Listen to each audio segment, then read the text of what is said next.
আসসালামু আলাইকুম বন্ধুরা, সবাই কেমন আছেন? আশা করি ভালো আছেন। তো আমরা অনেকেই টিকটক ইউজ করে থাকি। টিকটকের ভিডিও অনেকেরই পছন্দ হয় বা ডাউনলোড করে চাই যে ফেসবুকে শেয়ার করার জন্য বা ফেসবুকে আপলোড করার জন্য। বাট আপলোড করতে হলে আমাদের কি প্রবলেমটা হয় সেটা হচ্ছে ওয়াটারমার্ক থেকে যায় টিকটকের।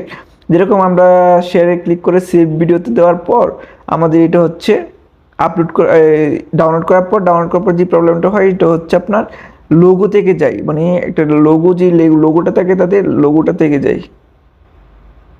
যেরকম এরকম একটা লোগো চলে আসে টিকটক, যেরকম এই সাইড দিয়ে টিকটক লোগো দেখতেছি এরকম লোগো থেকে যায়। তো আমি আজকে দেখাবো যে এরকম লোগো ছাড়া আপনি কিভাবে টিকটক ভিডিও ডাউনলোড করবেন।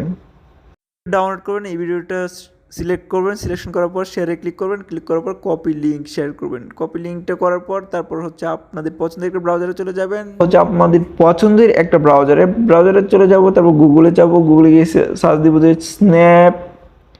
স্ন্যাপটিক স্ন্যাপটিক.অ্যাপ, অ্যাপ। এইখানে আসার পর, এই ওয়েবসাইটে আসার পর আমরা যে লিঙ্কটা কপি করছি এটা পেস্ট করে দিব। পেস্ট করার পর এখানে চলে আসছে। আসার পর দেখেন এই ভিডিওটা আমি ডাউনলোড করে নিলাম। তো এখানে অ্যাড আসলে অ্যাডটা ক্লোজ করে দিব, তারপর ডাউনলোড হয়ে গেছে 1 সেকেন্ড। এখন আমরা রিসেন্টলি যে ভিডিওটা ডাউনলোড করছি সেটা হচ্ছে এইটা। দেখেন এখানে কোনো ওয়াটারমার্ক নাই, বাট এর আগে যে ভিডিওটা ডাউনলোড করছি সেখানে হচ্ছে ওয়াটারমার্ক আছে। তো বন্ধুরা, আপনারা এইভাবে টিকটকের যে কোনো ভিডিও ওয়াটারমার্ক ছাড়া ডাউনলোড করতে পারেন। আশা করি আপনাদের ভিডিওটি হেল্পফুল হবে। আর যদি হেল্পফুল হয়ে থাকে তাহলে অবশ্যই সাবস্ক্রাইব করে এবং ফলো করে আমার পাশেই থাকবেন। সবাই ভালো থাকবেন। নেক্সট ভিডিওতে দেখা হবে। আসসালামু আলাইকুম।